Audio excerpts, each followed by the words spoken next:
अनेक शेतकरी आणि 60 ते 65% शेतकरी हे वंचित राहणार होते। मग जर शेतकऱ्यावर अन्याय होणार असेल आणि जर ते माहिती असताना सुद्धा पवार जर शांत बसत असतील तर ते पवार कसले। त्यामुळे आपण भूमिका घेतली की आदरणीय पवार साहेबांच्या मार्गदर्शनाखाली आपण सर्वजण काम करतो आणि जेव्हा खऱ्या अर्थाने सामान्य लोक अडचणीत असतात तेव्हा लढा हा आपल्याला हातामध्ये घ्यावाच लागतो। आणि मग त्या अनुषंगाने आपण सरकारला विनंती केली होती की अजून वेळ गेलेला नाही, तुम्ही यात लक्ष घाला।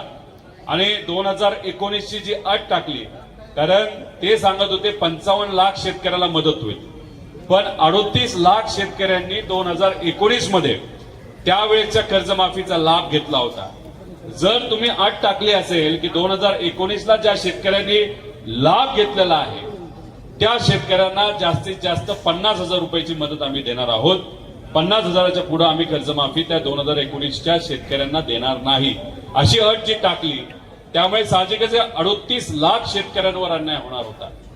आणि जे रेग्युलर शेतकरी आहेत असे 14 लाख शेतकरी आहेत आपल्या या महाराष्ट्रामध्ये, त्यांना काय सांगितलं होतं की 3 वर्ष सलग तुम्ही जर कर्जफेड केली असेल आणि त्याच्यात 26-27 जे वर्ष अजून संपलंच नाही, अजून वर्ष 9 महिने आहेत ते वर्ष संपायला, तर त्या वर्षात सुद्धा शेतकऱ्यांनी रेग्युलर कर्जमाफी जर रेग्युलर भरलं असेल कर्ज तर त्यांना कर्ज मिळणार, म्हणजे त्यांना अजून 9 महिने वाट बघावी लागेल आणि त्यानंतर त्यांना तिथं पैसे मिळणार होते।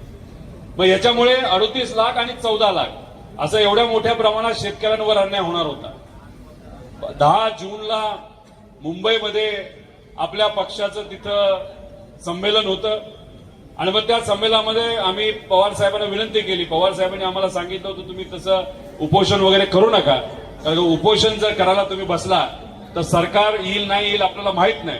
तेव्हा आम्ही आदरणीय पवार साहेबांना विनंती केली होती, साहेब आजपर्यंत तुम्ही शेतकऱ्यासाठी लढला, मजुरासाठी लढला, युवांसाठी लढला, महिलांसाठी लढला, महाराष्ट्र धर्मासाठी लढला, आता आमची वेळ आलेली आहे या महाराष्ट्रासाठी लढायची।